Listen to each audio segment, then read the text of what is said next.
juga alhamdulillah berlangsung secara sakral, adat yang kita senantiasa junjung agar memberikan keberkahan dalam setiap langkah kita. Karenanya hadirin sekalian, begitu pula juga dengan pasangan tua yang sudah lama menikah. Pada saat melihat akad, mungkin mengenang masa-masa indahnya dulu ketika masih menjadi raja sehari. Begitu pula terlebih-lebih para jomblo, anak-anak muda yang histeris pada saat terjadinya akad, karena mungkin dia membayangkan dirinya suatu saat akan mengikrarkan janji suci itu. Salam dan salawat senantiasa tercurah untuk junjungan Nabi kita, Nabi Muhammad sallallahu alaihi wasallam. Al-hadirun wal hadirat yang dimuliakan Allah Subhanahu wa taala. Menikah adalah syariat dan perintah agama kita. Berdasarkan firman Allah taala, "Fankihu ma toba lakum minan nisa." Nikahilah wanita yang engkau senangi.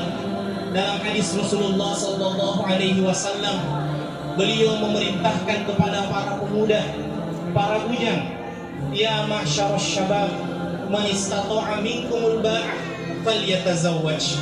Wahai para pemuda, barang siapa di antara kalian yang sudah memiliki kemampuan, maka menikahlah. Apa hikmah daripada menikah itu? Fa innahu aghaddu lil basar, lebih menjaga pandangan kita. Wa ahsanu lil faraj, dan lebih menjaga kemaluan kita. Fa in lam yastati', jika dia belum mampu, fa alaihi bisyam, maka diperintahkan untuknya berpuasa agar menjaga kehormatan dirinya.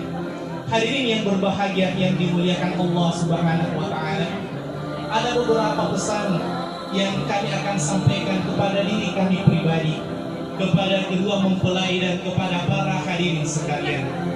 Pesan pernikahan yang pertama, Rasulullah sallallahu alaihi wasallam bersabda, "Tunkahul mar'atu li arba'." Wanita itu dinikahi karena ada 4 sebab. Yang pertama adalah dijamaliha, kecantikannya, dan itu adalah fitrah daripada manusia. Yang kedua adalah dimaliha, hartanya. Yang ketiga adalah binasaliha, garis keturunannya. Dan yang keempat, bukan berarti yang terakhir dia paling tidak penting, diakhirkan karena pentingnya, karena dialah yang kekal abadi, yang tidak akan ada habis-habisnya, yaitu karena keimanannya. Karenanya seorang menikah yang menjadi landasan utama pernikahannya adalah keimanan. Karena harapan kita menikah, kebahagiaan itu tidak sampai di dunia saja, tapi kita ingin kebahagiaan itu berlanjut sampai di akhirat, dengan harapan istri kita adalah menjadi bidadari yang paling tercantik di antara bidadari-bidadari yang ada di syurga. Sebagaimana pada saat Idul Fitri, alangkah bahagianya jikalau kita berkumpul dengan keluarga kita. Terasa kurang jikalau ada salah seorang anggota keluarga yang tidak hadir, maka kita lebih mengharapkan berkumpul bersama keluarga di syurga, sebagaimana Allah mengumpulkan kita di kehidupan dunia ini. Karenanya hendaklah agama menjadi pondasi utama dalam pernikahan. Jikalau pondasi agama kuat, maka berbagai rintangan, ombak besar dan kecil, selama ada keimanan, maka bahtera rumah tangga akan terus-menerus berjalan sampai di tujuan. Pesan pernikahan yang kedua, setelah terjadinya akad ini, maka tentu saja bertambah keluarga kita.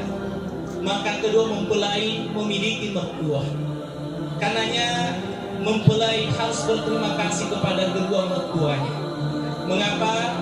Karena atas didikan kedua mertuanya lah sehingga anaknya menjadi pribadi yang elok untuk dinikahi, dan menjadi pribadi yang elok untuk dijadikan sebagai seorang imam. Sayangilah kedua mertua kita sebagaimana kita menyayangi kedua orang tua kita. Wasiat yang ketiga, warnailah hari-hari pernikahan kita dengan nilai-nilai agama agar terjadi keberkahan dalam bahtera rumah tangga kita. Alangkah indah jika sang suami membangunkan istrinya untuk sholat subuh. Begitu pula juga dengan sebaliknya, sebagaimana yang telah disebutkan tadi, saling melengkapi, saling mengingatkan jikalau kemudian terluput. Wasiat yang keempat, dan ini adalah pesan yang terakhir, Kami pernah membaca sebuah novel yang menyebutkan tentang filosofi pernikahan itu. Hendaknya kita memperlakukan istri sebagaimana kita memperlakukan benda purbakala atau benda antik. Bagaimana benda antik itu?